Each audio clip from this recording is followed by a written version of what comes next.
Hello sa ating mga nanonood ngayon sa ating channel. Magandang araw, magandang hapon, magandang gabi kung saan man kayo ngayon. Okay?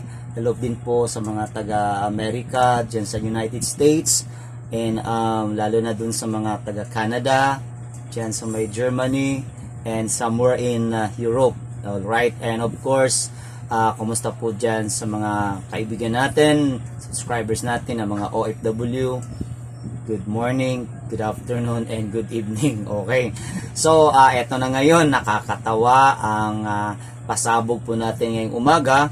Ito po ay tungkol po dun sa isang activity dito po sa Davao del Norte, Carmen, o Carmen Davao del Norte. Okay, alam nyo po kasi, pumunta rito ang grupo nila Marcos, kasama po dyan of course si Mr. Speaker na tinawag ni DP Sara na Tambaluslos. Okay, nandito rin po si Lisa na tinawag ni Maharlika na Lisa Satanas. Okay, at nandito naman po ang kanyang pinakamagwapong husband na tinawag ni Tate Digong na Bangag. Okay, so tatlo sila, tatsulok. And of course, ang mga kasama nilang alipuris na mga demonyong politiko.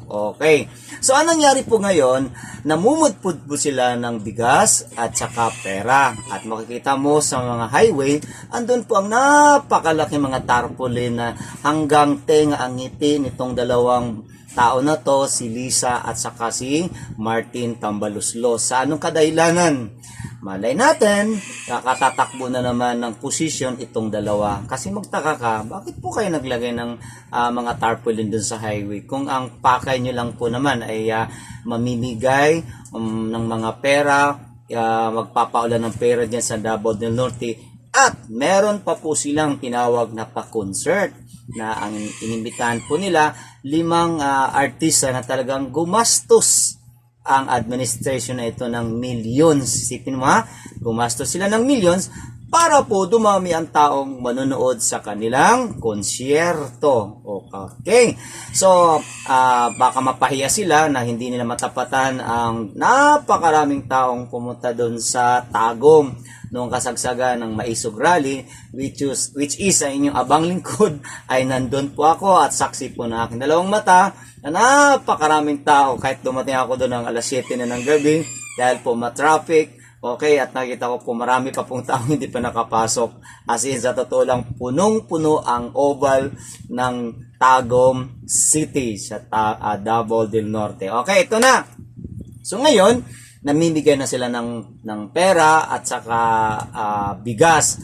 Kaya lang, sa kasawiang palad, galit na galit ang mga nakatanggap ng pinamudmud ni Marcos na pera sa mga taga Davao del Norte, especially dyan sa Carmen, dahil po na tumanggap sila ng 10 peso, abay, sa kasawiang palad, kinikilan sila ng kanilang barangay kapitan. Okay, so ang naging 10,000 ay naging 1,500 na lang. So ito ngayon ang napakalaking sampal sa administrasyon ni Marcos na talagang katawa-tawa kung bakit ka pa kasi namigay ng ayuda. Sabi po ng mga professor or kaya expert in economy, sa hirap ng buhay ngayon, dapat tinutukan ni Marcos ang long-term solution, hindi po short-term. Yang pamimigay, bigay nyo ng ayuda, yan po ay short-term. Bakit po kayo namimigay? Dahil po sa katapusan or next month, magsusuna na po itong presidente na to na walang ginawa, puro na lang travel and travel. Okay? So, panoorin po natin para po natin makikita rito ang nakakatawang pangyayari after ho sila namigay ng what you call this, ayuda pamor. Okay, ito po. Wow. Parang graduation ano? Noel Kuluma mula sa barangay Pawani Mama. Graduation ha? William de los Reyes mula sa barangay Nuevo Iloco Mama.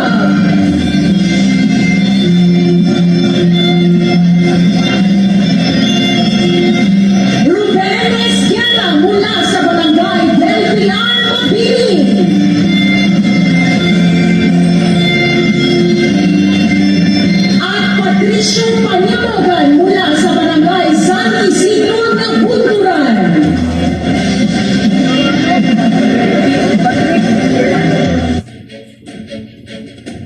Hi guys, good morning guys. Ito na siya. Akong gipila-pilahan ng makaadlaw guys. Ito na, yung nakatanggap. Buntis yan, ha? Plain stub ha. Nanging adlaw guys. Tapos, Isang araw daw. gahapon siya. DSWD. Kwarta. Yatag gahapon. 8 ng gikan na uli ko alas 5 sa hapon.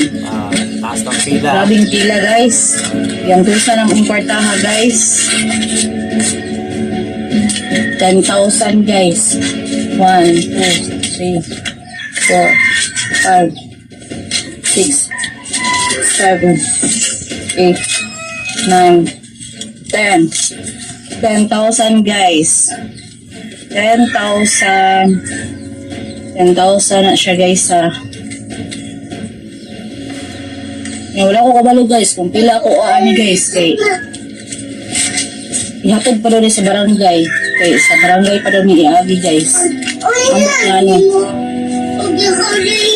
ako rin nag-antos guys pila pag pila-pila pa lang dito daan guys ako rin nag-antos tapos wala ko kabalo kung pila ang akuhaan ni kay Iagi pa doon barangay.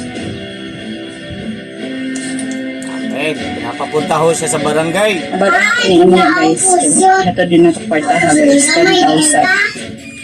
Sa DSWD. Ikan. Yatag. Guys, Ayan ang supot. Ayan, salamat. Ang lawat ako gahapon, oh. Jasmine, Ito na. ang giyatan sa ko gahapon sa DSWD, Jasmine. Pag ako man, kaya nga, pag doon ng barangay, parinit ang kwarta dito, sa barangay sa Nawilan, mura na gihatan sa ko, 1.5 na. Dawat, Jasmine, akong gawat kahapon buo. Sakit ka ayo, grabe ka. Sakit ka, grabe yung buti na dito. Hinsa, dalawa yung buntis pa dyan ko.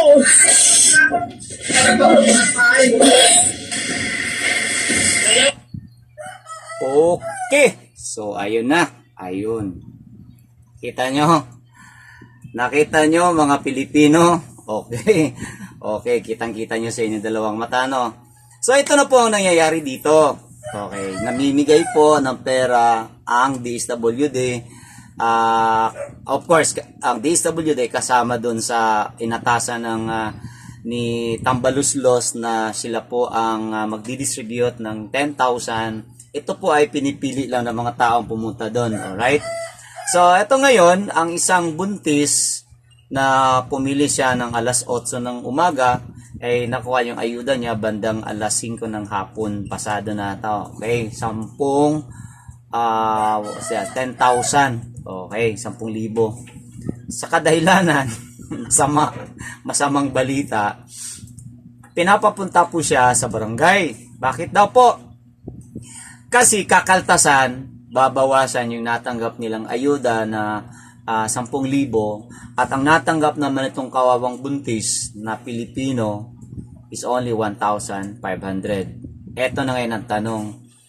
Bakit nagkaganito ang sitwasyon diyan sa may Davao del Norte? Okay.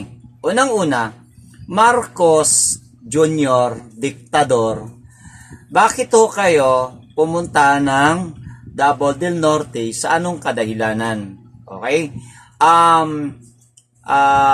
Dahil ba kaanid nyo yung tawag nito mayor ng Davao del Norte? Kasi wala naman po si governor ng Hubahib ng Davao del Norte kasi pinasuspend nyo, ano. So pinuntahan nyo ang Davao del Norte sa anong kadahilanan? Namumudbud kayo ng pera, namumudbud kayo ng bigas, at sabi pa ng iba, may nakapangalan daw doon ni Tambaluslos. Ito na ngayon. Masyado nyo kasi pinopolitika ang pamimigay ng ayuda. At hindi pa kayo nakontento, naglalagay pa kayo ng napakalaking tarpaulin dyan sa may highway para ipamukha sa mga taga Davao del Norte na talagang may puso daw sila. Okay, may puso daw. Alright. So, ito na ngayon ang kabalastugan. Naging iskandalo po ang nangyaring pamimigay, kung nakita nyo kanina sa video, na itong buntis na pumila ng alas 8, nakuha niya pera alas 5 ng pasado na ng hapon, ang 10,000, nabawasan po siya. So, nagiging 1.5. Ito namang kapitan na animal, hoy, kapitan, kung nanonood ka man lang, ang kapal talaga ng mukha mo, okay? Hindi ka man wala ka nang kinakain? Okay? Hindi ka ba nahiya? Dapat nga sana, magdadagdag pa kayo doon sa mga mahihirap nyong mga constituent sa lugar nyo ng addition ako na maitulong mo. Hindi yung kakaltasan nyo. Bakit ho, Mr. Kapitan? Ano po ang mga plano nyo? Okay? Para po magkaroon kayo ng budget dahil anong plano mo sa pera na yun? Bakit nyo kinatasan? Di man lang kayo naawa. So mga kaibigan, ang akin lang ditong punto, hindi sana magkaganito ang pamibigay, hindi sana magkakaganito na ang mga kasamahan natin mga Pilipino na tumanggap ng ayuda kung maayos sana ang pamimigay ng DSWD. Okay? Yun po. So, dahil natunugan sila, ang kapitan na may pera talaga ang mga kabarangay, alam naman natin ang corruption ngayon, kaliwat kanan. Alam nyo, sa totoo lang, ang corruption sa Pilipinas ay napakalala. Kaakibat ito ng droga. Malala na po ang corruption dito sa Pilipinas.